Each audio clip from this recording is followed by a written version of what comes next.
감사에 대한 내용을 살펴봅니다.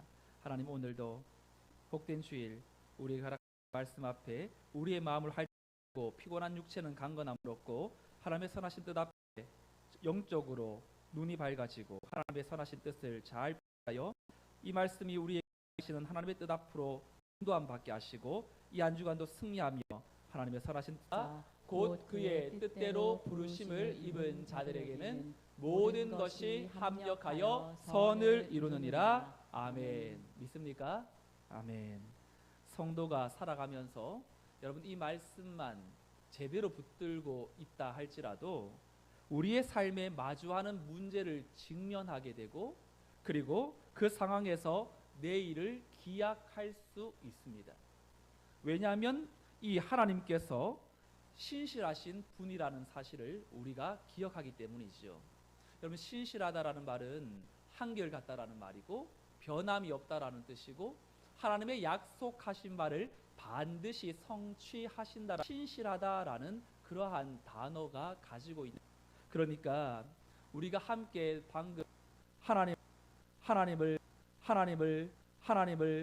사랑하는 자, 곧 그의 뜻대로 부르심을 입은 자, 성도에게는 모든 것이 합력하여 선을 이룬다라는 건 반드시 우리의 실수나 아니면 우리의 인생에 내 의지와 상관없이 다가오는 그런 어려운 상황 가운데에서도 하나님은 그 모든 것들을 선으로 바꾸실 수 있는 능력의 하나님이라는 사실을 믿는 성도는 감사가 어떤 상황에서도 나오게 되는 것이죠. 그래서 신앙생활은 하나님께 감사하는 삶으로 시작해서 하나님께 감사하는 삶으로 맞춰지는 것입니다. 바라기는 우리 성문교회 성도들은 또 맞춰지는 것입니다. 바라기는 우리 성문교회 성도들은 다른 것은 몰라도 내 삶을 통하여서 반드시 선을 이루시는 그 신실하신 하나님을 붙들고 감사의 고백만큼은 1등 성도가 다 되시기를 주님의 이름으로 축복합니다. 사랑하는 성도 여러분, 하나님을 제대로 만나 신앙생활하게 되면 그 입술의 고백이 감사함이 넘쳐나죠. 여러분들이 예배 드릴 때 또 혹 느껴보았던 그 감격, 하나님의 말씀이 나를 향하여 비추고 있다라는 그 사실에 대한 감사, 그러면서 내가 이 땅에 혼자가 아니라 나의 삶을 주도하고 또 계획하고 또 지켜 보호하고 계시는 하나님에 대한 확신이 생길 때 이 근본적인 감사가 내 안에 솟구치게 됩니다. 나의 존재의 의미가 예수님을 믿기 전에는 너무나 별 볼 일 없는 인생이라고 생각했을지 몰라도 내 존재의 의미가 이렇게 놀라운 의미를 가지고 있구나. 나 같은 인생을 위해서도 낮고 낮은 이 땅에 오셔서 나를 위해 십자가에 죽으신 그 예수님의 사랑 앞에 천하보다 귀한 한 생명에 대한 소중함을 다시금 각인하게 되고 나도 사랑받기 합당한 사람이라는 감격함이 그 어디에도 느껴볼 수 없었던 감격함으로 다가오게 되지요. 그런데 문제는 하나님을 향한 이 감사의 고백이 여러분 얼마나 오래 가지 못하냐면 이렇게 11월 달 감사의 능력을 회복합시다라는 주제로 우리가 나누어야 될 만큼 우리에게 감사는 어느새 익숙해져 버리는 그러한 제목이 되어 있지 않습니까? 어떻게 하면 이 감사의 고백이 지속될 수 있을까?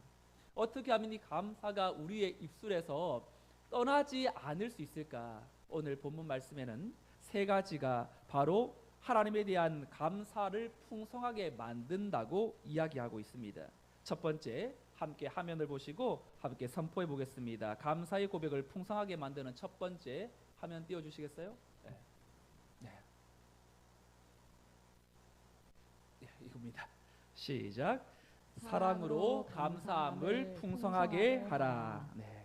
오늘 읽은 12절 말씀인데요. 12절 말씀을 우리 다시 한번 읽어보겠습니다. 시작. 그러므로 너희는 하나님이 택하사 거룩하고 사랑받는 자처럼 긍휼과 자비와 겸손과 온유와 오래 참음을 옷 입고. 아멘. 하나님을 믿는 사람들의 삶의 태도와 자세를 입어야 할 옷으로 비유하는데, 입어야 할 옷이 어떤 옷이냐면 긍휼, 자비, 그리고 겸손, 온유, 그리고 오래 참음의 옷을 입으라고 말합니다. 여러분, 긍휼과 자비는 한 세트인데 어려움을 당한 사람을 불쌍히 여기는 태도라고 할 수가 있겠고요. 겸손은 자신을 남 위에 두려고 하지 않는 태도, 다른 사람을 인정해 주는 자세가 바로 겸손이라고 할 수 있고, 그리고 온유는 공격적이지 않은 태도를 말해요. 이삭이 우물을 팠는데 물이 나와가지고 주변의 민족들이 그 우리 것이다 하고 빼앗았을 때 싸우려고 하지 않고 너 가져라.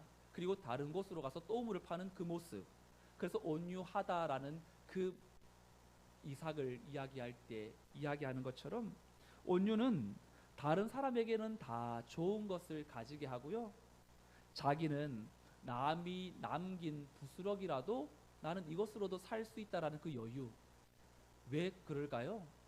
오병이어 기적. 배불리 먹고도 남은 것을 거두니 12강주리에 찼더라. 이 부스러기만 모아도 12강주리만큼이라도 넘치도록 채워주시는 하나님의 신실하심을 믿는 사람이 온유를 선택할 수 있는 사람이죠. 우리는 이미 하나님으로 인해 영적으로 부유한 자가 되었기 때문에 세상에 악착같이 무언가를 더 가지려고 하는 것에 대해서 우리는 좀 자유해야 될 필요가 있습니다. 그리고 오래 참음은 사람이 빨리 변하지 않는다라는 걸 아는 태도예요. 우리도 예수 믿고서 지금도 변화되어야 하고 변하지 않는 모습이 얼마나 많이 있습니까? 그래서 오랜 세월에 거쳐서 조금씩 변하는 것처럼 다른 사람도 그 시간이 걸린다라는 걸 인정해주는 그러한 마음 자세가 오래 참음이고, 그러니 긍휼과 자비와 겸손과 여러분 온유와 이 오래 참음은 어쩌면 예수님께서 우리에게 보여주신 그런 옷들이죠. 주님의 성품이라고 할 수 있습니다. 그래서 하나님은 예수 안에 하나 되어지고 그리고 화목하게 된 하나님을 믿는 성도라면 이 세상 가운데 우리가 어떻게 살아야 할 것이냐, 긍휼과 자비와 겸손과 온유와 오래 참음의 옷을 입으라고 말씀하시는 것입니다. 저는 지난 금요일 며칠 전 이틀 전에 아내가 여기 상도 사동의 어울마당, 요 바로 앞에 어울마당 있잖아요. 그 지하 1층에 이제 아트홀을 개관했는데 1년이 됐대요. 그래서 이번에 1년 된 기념으로 마술쇼를 하고 금요일 날 이제 오후에는 마술쇼를 하고 저녁에는 이 뮤지컬을 하는데 두 개를 다 아내가 이제 신청했다가 이제 시간이 좀 안 돼서 하나밖에를 이제 신청 못했는데 엄청나게 인기가 많았어요. 마술쇼를 저는 처음 가봤어요. 생전. 여러분 동네에서 하는 마술쇼 어떨 것 같으세요? 그냥 막 이렇게 해가지고 막 장미꽃 하나 나오고 막 이런 거. 저도 뭐 그냥 장난 뭐 이렇게 유치한 줄 알았는데 양력에 세계 대회에서 여러 입상했던 사람. 와, 이은결 아시죠? 네. 마술사의 이은결과 맥을 같이 하는 그런 사람의 버금가는 한 사람이 왔어요. 두 명이 왔는데 한 분은 국내에서 1위를 한 번 한 사람이고 또 한 분은 1위를 5번 했고 세계에서도 이렇게 여러 상을 받았던. 그러니까 조금 이제 국내에서 1위 한 사람이 세계에서 노는 마술사랑 같이 하니까 얼마나 마음이 행복하겠어요. 그래서 그분이 먼저 50분을 공연인데 1시간 20분을 공연했어요. 원래 기간보다 더 길게 한 거예요. 그런데 거기에 마술 하시는 분이 막 요란하게 손놀림이 얼마나 요란한지 저는 참 감탄과 경의의 환호성과 박수를 계속 치면서 보고 있었는데 마술사가 이렇게 말하더라고요. 제가 이 기술을 익히기 위해서 7년 동안 했어요. 그러더라고요. 7년. 여러분 마술사가 아무리 실력이 출중하고 오랜 시간 숙련을 가졌다고 말한들 여러분 말로 마술사의 실력이 검증되는 것이 아니지 않습니까? 실제로 보여주어야 믿는 것처럼 하나님의 사랑을 받았고 그리고 긍휼과 자비와 겸손과 또 오래 참음의 옷을 입었다고 우리가 수없이 말한들 그것이 삶으로 검증되지 않는다면 아무런 의미가 없듯이 사도 바울은 오늘 골로새 교회 성도들에게 정말로 긍휼과 자비와 겸손과 온유의 그 오래 참음의 옷을 제대로 입었는지 그렇지 않은지가 그 다음 구절에서 이제 결판난다고 이야기하는 것처럼 누군가를 용납하고 용서하는 삶이 이 5가지의 옷이 제대로 입었는지가 드러나는 것처럼 말합니다. 13절 14절 말씀도 우리 함께 읽어볼까요? 13절 14절 시작. 누가 누구에게 불만이 있거든 서로 용납하여 피차 용서하되 주께서 너희를 용서하신 것 같이 너희도 그리하고 이 모든 것 위에 사랑을 더하라. 이는 온전하게 매는 띠니라. 아멘. 여러분, 용납하라는 것은요, 일일이 따지지 말고 그러려니 하고 이해하라는 뜻이 용납이고요. 여러분, 용서하라는 건 상대방이 한 잘못이나 그리고 죄에 대해서 더 이상 문제 삼지 않기로 결정하는 것이 용서하다라는 뜻이죠.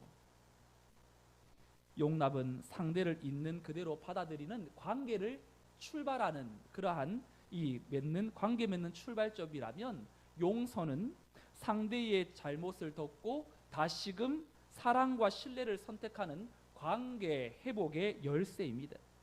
그런데 우리는 어떻습니까? 이 용납과 용서가 굉장히 취약한 존재들이죠. 기본 구조가 어떠냐면 내가 당한 대로 갚아 주어야 한다라는 보복 심리가 우리의 내면 속에 들어있기 때문에 그래요. 내가 당하면 못 참는 것이 이 시대의 문화가 아닙니까? 앞으로 핵 가족을 넘어 핵 개인화가 되어져 가는 이 시대 속에 용납과 용서는 힘없고 약한 사람들이 많이 하는 행동이라는 그러한 생각이 더 지배적이 될 겁니다. 하지만 그런 시대가 온다고 할지라도 세상을 바꾸는 첫 발걸음이 바로 우리를 있는 그대로 용납하시고 그리고 우리를 용서해 주신 주님의 사랑의 성품에 기초하여 성도가 용납하고 그리고 용서를 실천하는 것이 우리에게 또한 주어진 과정임을 기억하고, 우리는 더더욱더 용납과 용서를 실천함으로 하나님께 더 큰 감사로 영광 올려 드려야 할 것입니다. 여러분, 한번 생각해 보세요. 용서하는 사람이 용서받는 사람보다 저는 더 감사가 넘친다고 생각합니다. 내가 누군가를 용서할 수 있는 그런 사람이 되었구나. 또 내가 누군가에게 무엇인가 사랑을 전할 수 있는 사람이 되었구나. 사랑을 받는 것보다 주는 것이 복되다는 건 그 사랑을 흘려보낼 수 있는 마음의 자세, 예수의 그 사랑이 내게 흘러왔기 때문에 그 사랑을 전달할 수 있는 것이죠. 어제 마술사가요, 아이들이 많이 앉아 있으니까 자기는 7살부터 마술을 했는데 마술을 하면 너무 좋대요. 왜 좋냐고 말하냐면 불가능을 가능케 하니까 너무 좋대요. 복음 아니에요 이거? 불가능을 가능케 한대요. 마술을 하면서도 불가능을 가능케 하는 그 현상, 그러면서 아이를 나오라고 하더라고요. 근데 마술사가 유심히 봐요. 저희 아들 준서도 갔는데 준서는 좀 크니까 선택 안 하더라고요. 작은 아이, 8살 된 아이 나오라고 하더라고요. 그러면서 자기가 어릴 때 놀았던 마술 공부하면서 놀았던 거 그 상자 안에 하나씩 연결하더니 그 위에다가 인형을 얹고 인형 위에다가 침대 하나를 이제 올려놓은 거예요. 근데 침대가 밑에 아무것도 안 받쳐 있어요. 왼쪽에는 다리 쪽에 누우면 다리 쪽에 있는 건 아무것도 안 받쳐져 있고 머리 쪽에 바로 이제 동물 인형 하나, 밑에 가방 하나가 받쳐져 있는데 그 8살 아이를 들어가지고 그 위에다 이제 올려놓는 거예요. 약간 공중부양 마술을 이제 보여주는 거예요. 그러면서 불가능을 가능케 하는 마술을 할 수 있는 것이 어린 아이의 너무 꿈을 꾸게 만들었다고. 주일날 설교를 준비하면서 그 마술사의 고백이 자꾸만 머릿속에 맴도는 거예요. 불가능을 가능케 하는 힘이 이 마술에 있다고.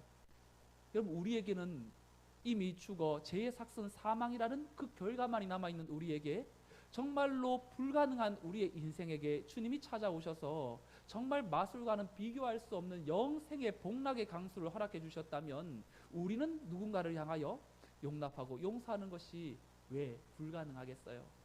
바라기는 우리 안에 감사함을 풍성하게 하는 것은 다른 것에 있지 않고 바로 이 5가지 옷을 입고 실천해야 될 건 용납과 용서의 삶인 줄 알고, 여러분 이 한 주간 더 누군가를 용납하려고 또 내가 받은 만큼 그 사랑을 흘려보내는 일에 하나님 앞에 쓰임받음으로 감사하는 그 마음이 넘쳐날 수 있기를 주님의 이름으로 축원드립니다. 두 번째로 감사함을 풍성하게 하는 것이 있어요. 우리 같이 두 번째도 한번 읽어볼까요? 두 번째 시작. 평강으로 감사함을 넘쳐나게 하라. 여러분, 첫 번째는 사랑으로 풍성함을 우리가 넘쳐나게 한다면, 두 번째는 평강으로 감사함을 넘쳐나게 할 수 있다는 것인데요.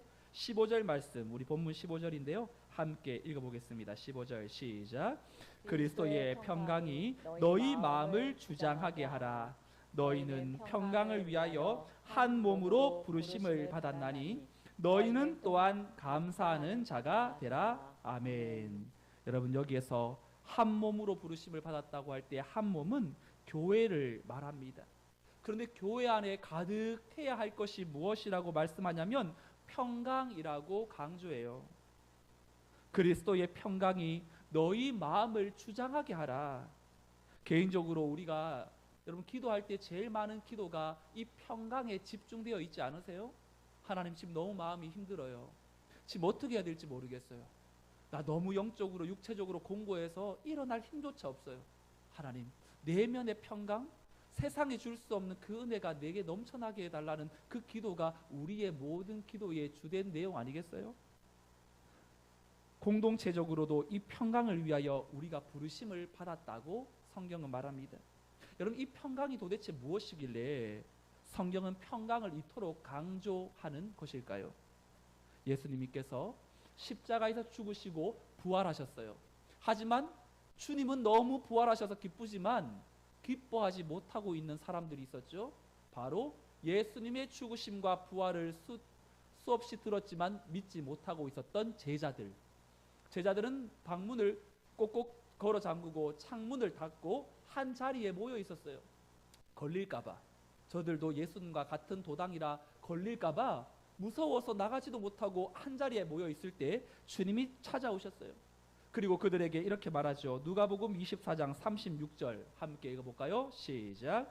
이 말을 할 때에 예수께서 친히 그들 가운데 서서 이르시되 너희에게 평강이 있을지어다 하시니 아멘.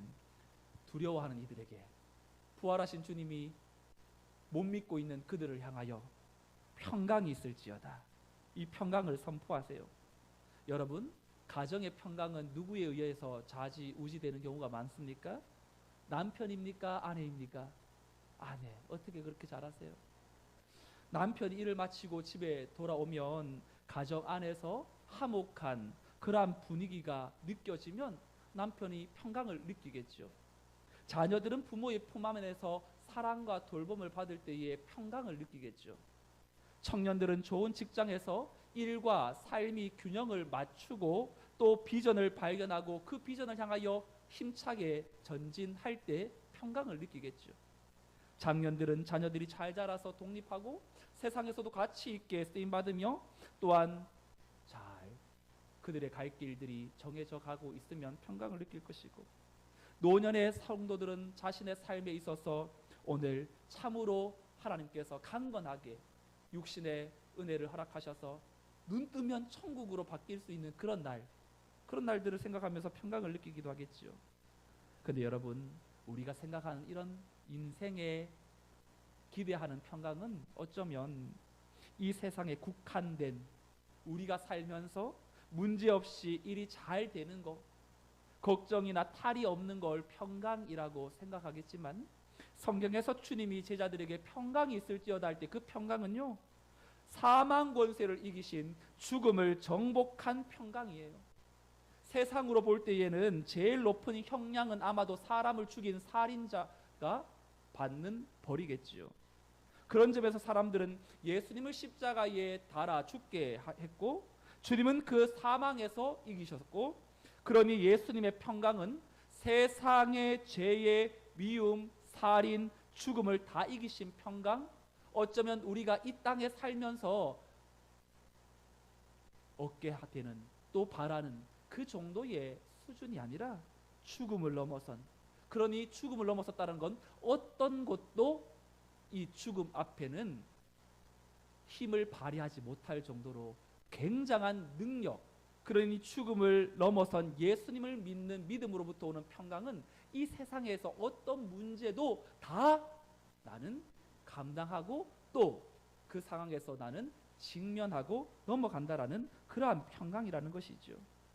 저는 이 평강을 가진 사람의 이야기를 또 알고 있는데요. 그 중에 한 사람이 미국의 스패포드라는 돈 많은 변호사 사람의 이야기입니다. 그는 복음을 전하면서 무디 전도 그 순회 전도자에 따라다니면서 재정으로 후원했던 사람이었어요. 그리고 남은 돈으로는요, 미국의 시카고에 미시간 호반이라는 곳에 별장을 짓는데 자기의 재산을 투자했던 사람이었어요. 그런데 1871년 시카고에 대화재가 발생합니다. 10만 명의 이재민을 내었고 300명의 목숨을 앗아갔습니다. 그리고 이틀 동안 이 도시에는 불길이 걷잡을 수 없을 정도로 계속 불탔어요. 이 사람이 투자한 재산은 순식간에 잿더미가 되었습니다. 사실 이 일이 일어나기 전에 이 사람의 가정에 어떤 일이 있었냐면 1년 전에 급성 전염성 피부 질환으로 4살짜리 아들을 먼저 천국으로 떠나보내야 했습니다. 감당할 수 없는 일을 연거푸 겪은 45세의 스패퍼드라는 이 변호사가 의사의 권유로 이제 좀 일을 쉬면 좋겠다. 그리고 좀 당분간은 휴식을 가져라. 그런 의사의 권면으로 아내와 그의 이 4명의 딸들과 유럽 여행을 이제 계획합니다. 영국에서 이제 무디 목사님이 이제 때마침 인도하는 집회가 있어서 참석하기 위해서 이제 스패포드는 이제 그 자녀들과 아내와 함께 배에 승선하기로 한 날, 갑자기 이 처리해야 될 급박한 업무가 생겨서 어린 4딸들과 아내를 먼저 유럽의 이 여객선에 승선시켜야 했습니다. 그는 곧 뒤따라가겠다고 말하면서 프랑스 파리에서 이제 나중에 만나자라고 약속했죠.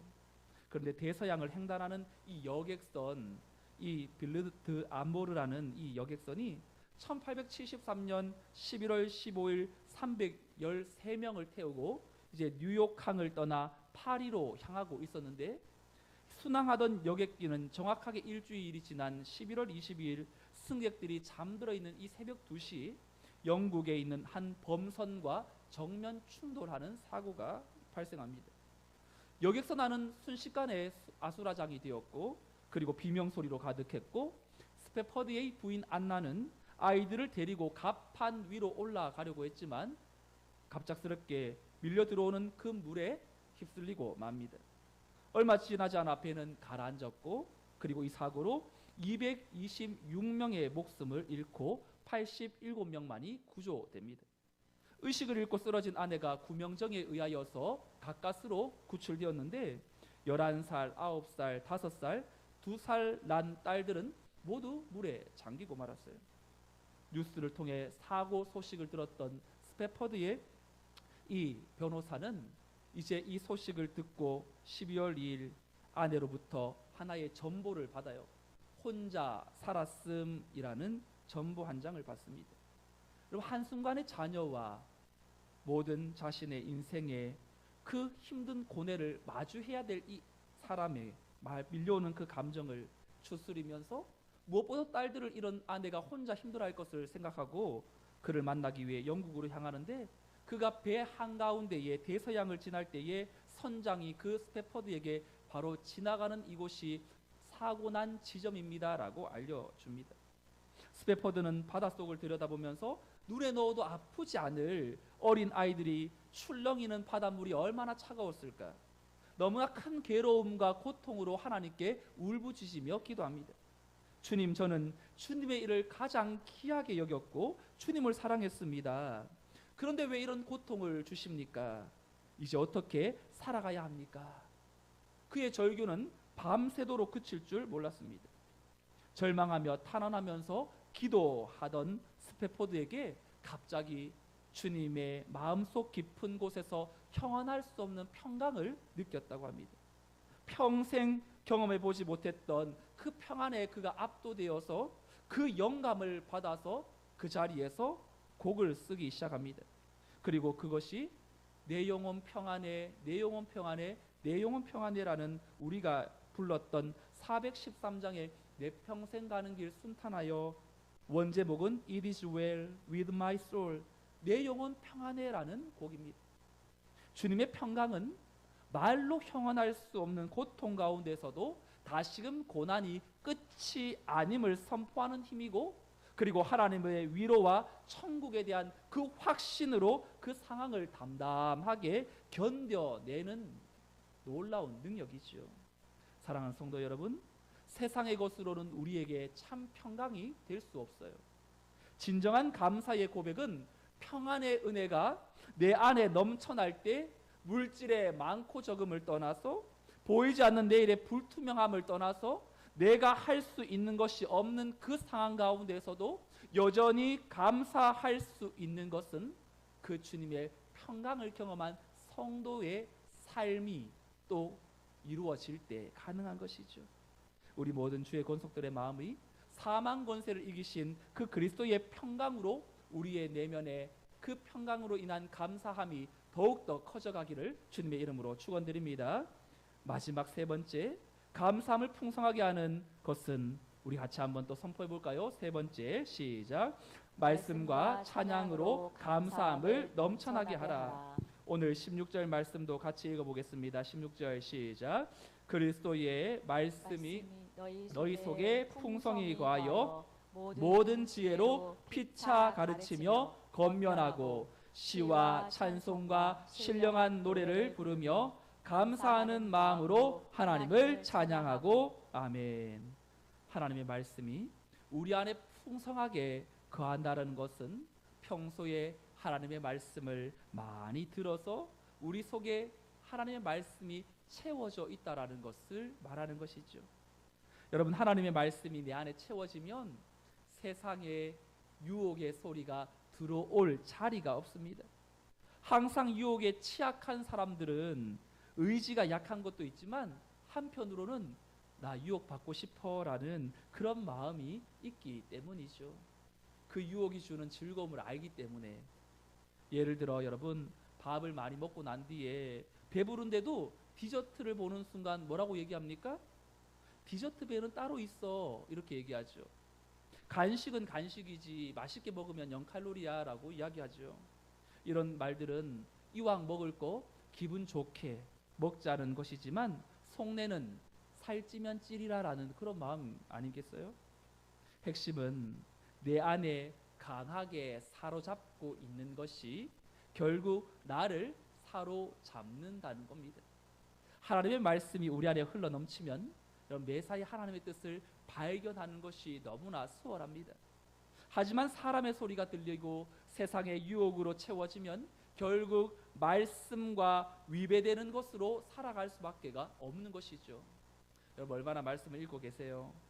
여러분, 말씀으로 채워지는 교회는요, 사람 소리가 거의 나지 않아요.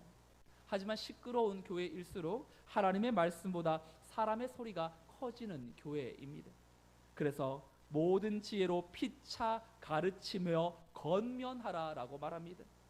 교회 공동체는 하나님의 말씀이 살아있는 한 서로에게 그 말씀으로 위로하고 또 때로는 그 말씀을 또 같이 나누고 또 격려하면서 가르쳐야 하는, 그러니 여러분, 큐티해야 한다라는 이유를 제가 항상 연초에 강조하는데요, 말씀을 묵상하고 그 말씀을 같이 나눔으로 말미암아 말씀으로 하나 되는 공동체를 꿈꾸기 위해 저는 말씀 큐티를 순장님들에게 나누고 우리 순장님들은 선원들에게 나누는 걸로 알고 있습니다. 말씀뿐만 아니라 또 감사가 넘쳐나도록 성도가 할 수 있는 것이 바로 이 노래라고 할 수 있어요. 여러분, 성도들이 말씀을 통해 깨달았지만 뭔가 형용할 수 없는, 표현할 수 없는 그러한 마음 있지 않아요? 이걸 뭐 어떻게 설명해야 될지 모를 때 노래가 우리에게 참으로 하나님을 기쁘게 만드는, 또 감사함을 풍성하게 만드는 재료가 됩니다.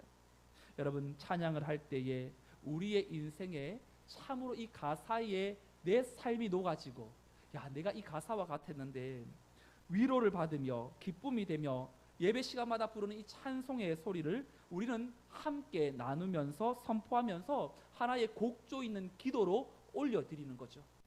이 찬양의 가사대로 내 삶이 이루어지기를 원합니다.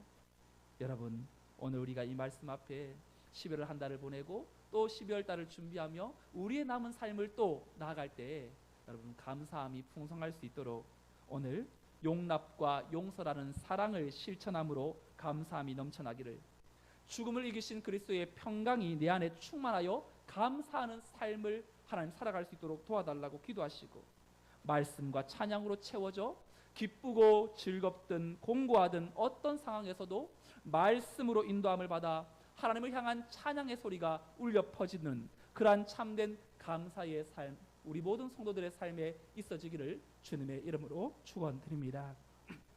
다 같이 일어나셔서 함께 찬양하고 기도하겠습니다.